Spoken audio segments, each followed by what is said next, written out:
오늘 주시는 하나님의 말씀은 고린도후서 8장 23절의 말씀입니다. 제가 읽겠습니다.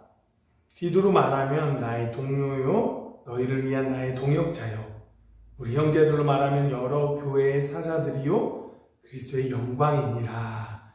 아멘. 고린도후서를 보면요, 이 디도라는 사람이 많이 등장합니다. 디도라는 사람에 대해서 살펴보면요, 이 디도는 헬라인이었습니다. 당시 이방인으로서 그리스도로 살아간다는 게 너무 힘들었지만 그는 복음을 받아들이고 이방인으로서 힘든 여정의 길을 선택한 자입니다. 또한 고린도 교회의 분열과 성적인 문제, 또 우상 문제, 재물 문제, 또 바울의 사도성 제기 등 문제가 많던 이 고린도 교회에 바울의 해결자로 이 디도를 보내어 해결하게 만듭니다.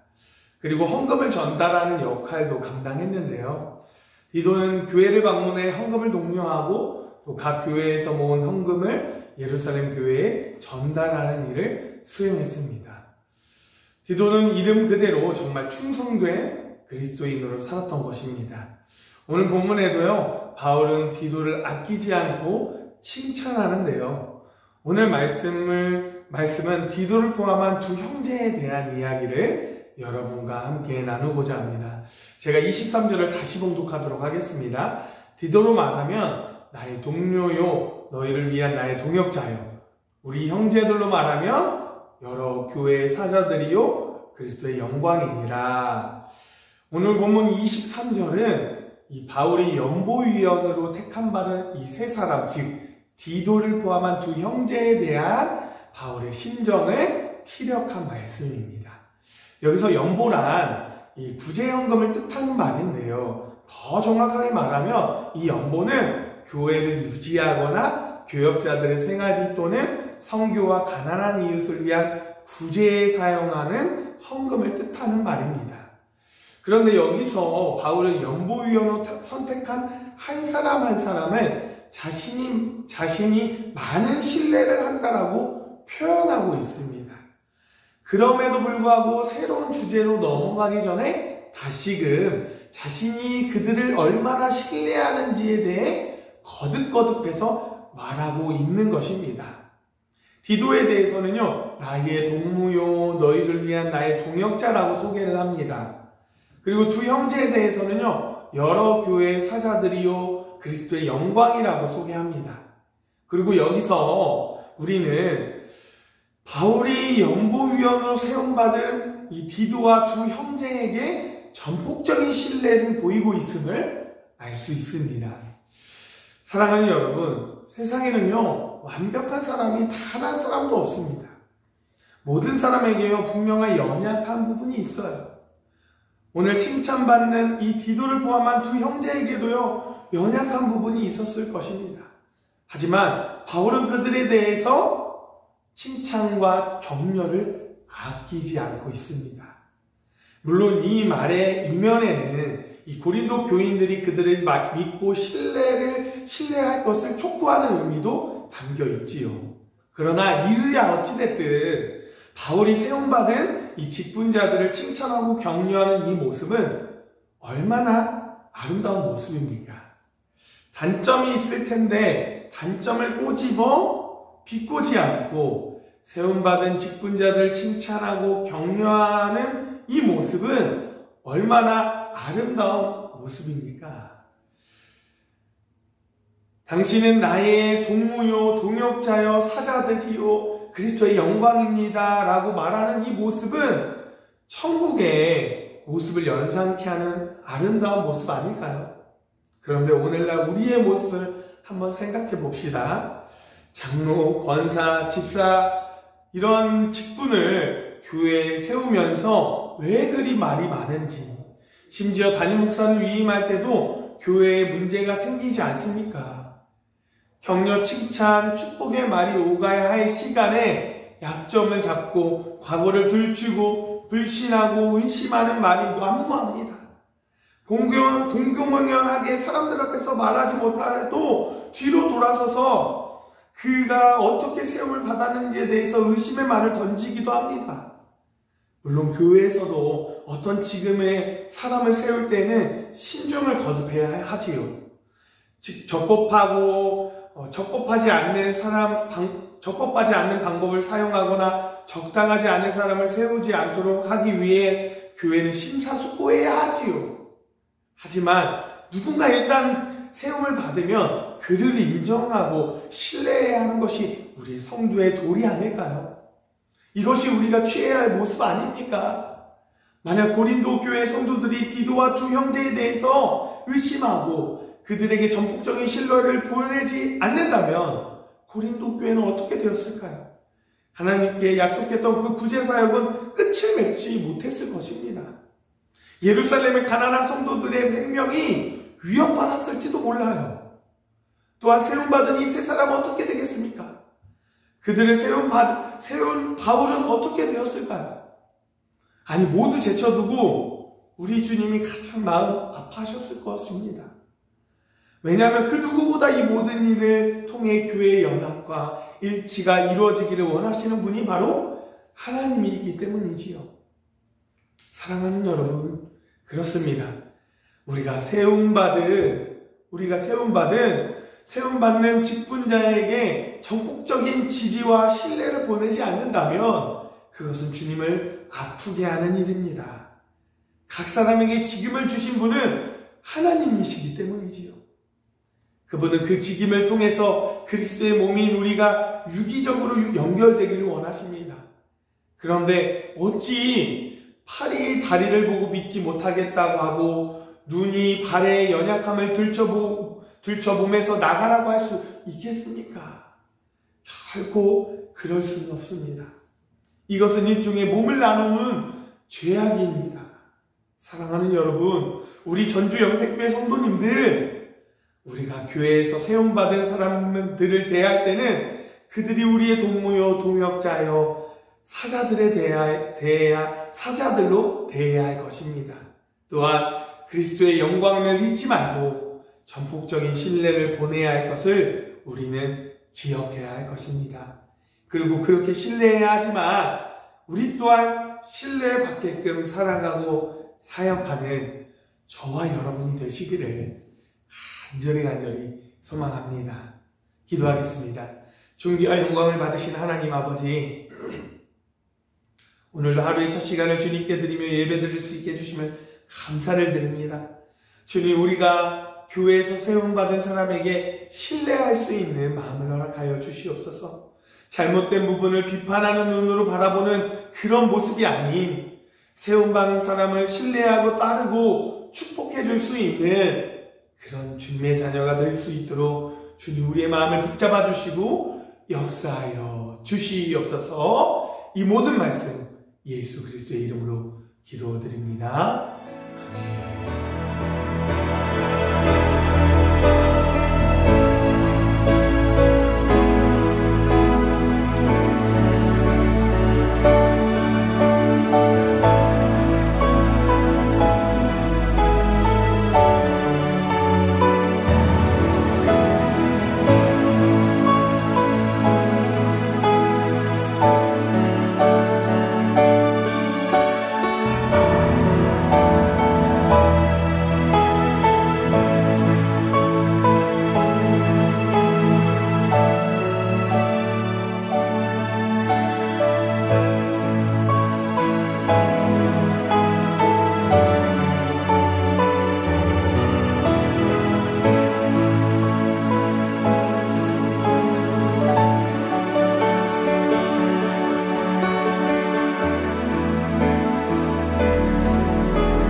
감사합니다.